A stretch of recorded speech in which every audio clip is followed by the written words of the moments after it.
Yo, what's going on, guys? It's Houston Sports Talk back in the video today, and the Dallas Cowboys have beaten the Tampa Bay Buccaneers as they just came out tonight and killed it. And Tom Brady did not look so great tonight.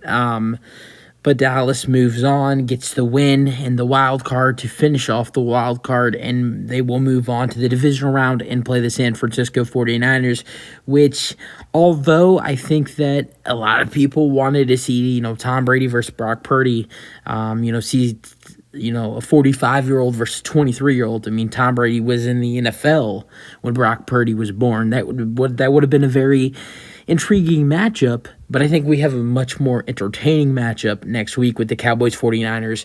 I think that's such a hard game to predict, though, because you got two great defenses matching up against each other. You never know what's happening.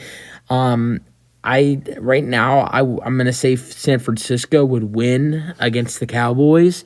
But if the Cowboys play good defense and Dak plays the way that he played today, I would say the Cowboys have a shot. But I think that it's going to be, they're going to have to play excellent football on next Sunday against the San Francisco 49ers in the divisional round. So let's get into the game as the Cowboys win 31-14.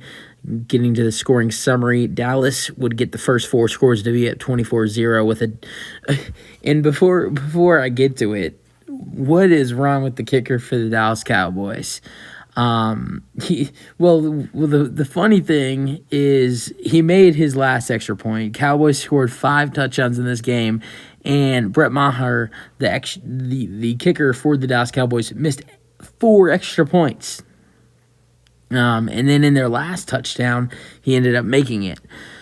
To be honest with you guys, I don't know what that's about. Maybe there's something wrong. Maybe he's hurt. I don't know. But that is just crazy to miss 4 extra points. And Twitter for the NFL, and they've taken this crazy with, missing 4 extra points. But I had to bring that up. Now let's get into the game. All right, so in the first quarter, we only had one score, Dalton Schultz with a 22-yard touchdown pass. Dak Prescott with a 22-yard touchdown pass to Dalton Schultz. Missed the extra point, 6-0. Now, Brady would take a drive to the red zone and would throw his first interception in the red zone this season, with kind of a little bit of the announcer's jinx by Troy Aikman and Joe Buck. But and then that would lead to I don't think that wasn't this next drive. Actually, it might have been the Dallas's next drive after the pick. Actually, yeah, I do think it was. Which would be 6 minutes to go. Dak Prescott 1-yard touchdown run, missed extra point, 12-0.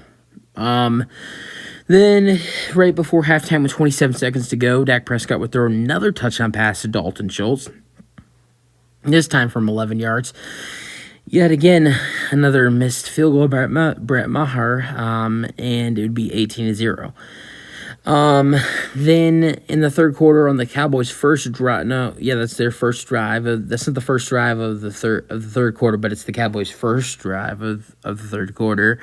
Dak Prescott would yet again completed another touchdown pass, this time to Michael Gallup for 2 yards. An extra point is missed yet again, 24-0. Then the Tampa would finally put some points on the board with a Tom Brady 30-yard pass, 32-yard touchdown pass to Julio Jones, 24-6, with a 2-point conversion missed. Incomplete pass thrown to Tom Brady. I think it was thrown to Mike Evans. Then in the fourth quarter, we had 2 scores, which was a Dak Prescott 18-yard touchdown pass to CeeDee Lamb to make it 31-6. Yes, finally, Brett Maher makes an extra point, 31-6. Then in the last 2 minutes, Brady finds a way to, I don't know, let's not say it, but possibly his last touchdown in the NFL. I wouldn't, if I was people, I wouldn't go, spending high on that football if you have a chance to buy it. Because I think there was a person that bought in the divisional round when Tom Brady throws a touchdown to Mike Evans. I think And then he retired. When he first retired and he threw a touchdown to Mike Evans, someone bought that football for $500,000 or something, and then he unretired and it went down. So if I were you, I wouldn't go buying that touchdown ball if it's for sale. Because I think that's something I'm going to get to talk about once we're done with the stats is, how Tom Brady, even though he did not have his best season in a while and had one of his worst down seasons in the NFL, Tom Brady, for a 45-year-old, he can still play. And some teams might want him. And, a lot of teams want him. The Raiders, the 49ers, and the Dolphins, they've all been mixed in for Tom Brady. And I think some other teams have been mixed in. The Bucs are going to be interested to re-sign him. I just think that it's going to be interesting to see what's the decision. And we're going to get into that a little bit more later as I'm going to talk about the stats. All right, going to the game later, Dak was 25 for 33 with 305 passing yards and 4 touchdowns. So great game by Dak with touchdown passes and yards. And, 25 for 33 is pretty good as well. Tom Brady was 35 for 66. So many incompletions thrown by Brady today. 351 passing yards, 2 touchdowns, and 1 interception. My rushing leaders for the Cowboys, Tony Pollard with 15 carries and 77 yards. And then for the Bucs, Rachaad White with 7 carries and 41 yards. And then receiving yards for the Cowboys, Dalton Schultz with 7 receptions, 95 yards, and 2 touchdowns. And then for the Bucs, Chris Godwin with 10 receptions and 85 yards. Getting to the full box score, Pollard was the leading rusher, but Elliott had 13 carries and 27 yards. Dak also ran for 7 carries, 24 yards, and 1 rushing touchdown. Leonard Fournette had 5 carries and 11 yards. It was a really disappointing season for him, and we'll see what ends up happening with him this offseason. Other receiving for the Bucs, you got Julio Jones with 7 receptions, 74 yards, and 1 touchdown, and then Mike Evans with the same amount of yards, 74 and 6 receptions. And the rookie tight end with Cade Otton with 4 receptions, 58 yards. And then Rachaad White had 4 receptions and 36 yards. Other receivers for the Cowboys, CeeDee Lamb with 4 receptions, 68 yards, and 1 touchdown. And Gallup with 5 receptions and 46 yards and 1 touchdown. Though vet tight T.Y. Hilton as well in there with 2 receptions and 23 yards. So, yeah. Fumbles. Tom Brady did fumble, but got his fumble back. So, there was no fumbles for the Cowboys. Loss in this one.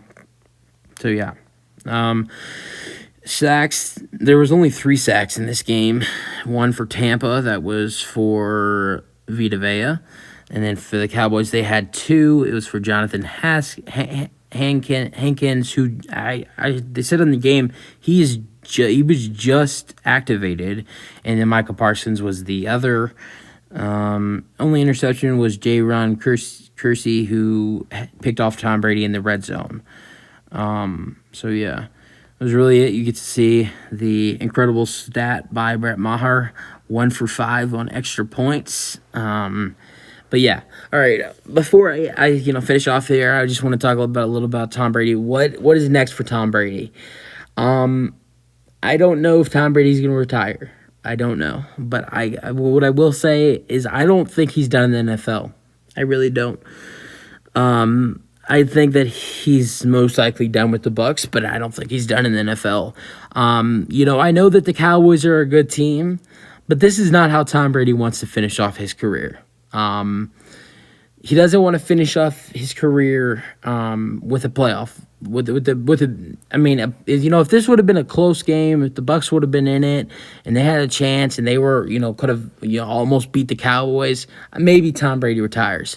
But Tom Brady does not want to go out, getting his ass kicked. That's not him. I see Tom Brady retiring. After next year.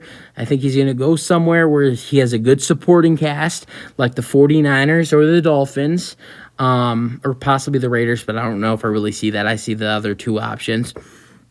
And I don't know if he wins the Super Bowl. I doubt it. Maybe I think he would win the Super Bowl with the 49ers, which I think that's why, not only... Here's why I think you would go to the 49ers, which I don't know if that would happen because Brock Purdy's been playing really well, but here's why. It's his hometown, number one. Just the supporting cast that's around him. You got so many weapons there. Good O-line, best defense in the NFL, Deebo Samuel, Christian McCaffrey, George Kittle, Brandon Ayuk. So many good weapons there. Good defense, good O-line, good protection. For a 46-year-old in the NFL, you want a good O-line. So I just see him going there. That's a great fit. So I really don't. But I don't see Tom Brady retiring. Not like this. He's not, especially losing to the Cowboys. Because that's a team that he's always had success against. But I would say maybe Tom Brady would hang it up if this was a close one. But Tom Brady's not going to go out getting his ass kicked. So Tom Brady's going to go somewhere where he can get some weapons. And I think that really, I think he wants a good coach, because I don't think Tampa had the right coach this year. I can't remember his name, but man, I was just I knew it earlier in the season, but I think Bruce Arians was a good guy, under Tom Brady as the head coach, but I just think that Tom Brady, needs a really good coach that he can get along with now, and I think that either Mike McDaniel or Kyle Shanahan could be a really good person to do it, or someone he's really familiar with in Josh McDaniels. I think that's probably one of the reasons why he could possibly be with the Raiders next season. You could just get Josh McDaniels, his old offensive coordinator. You got Devontae Adams. You got Darren Waller, possibly Josh Jacobs. So many weapons there. Tom Brady, we're gonna figure out where he's gonna be, whether it's Las Vegas or it's San Francisco or if it's Miami, or hell, if it's back to Tampa. But I don't see him retiring. But that's really it for the video. Hope you guys enjoyed. Let me know your thoughts on the game, and let me know your thoughts on what's next for Tom Brady. That's it for the video. Hope you guys enjoyed, and let me know your thoughts, and peace out.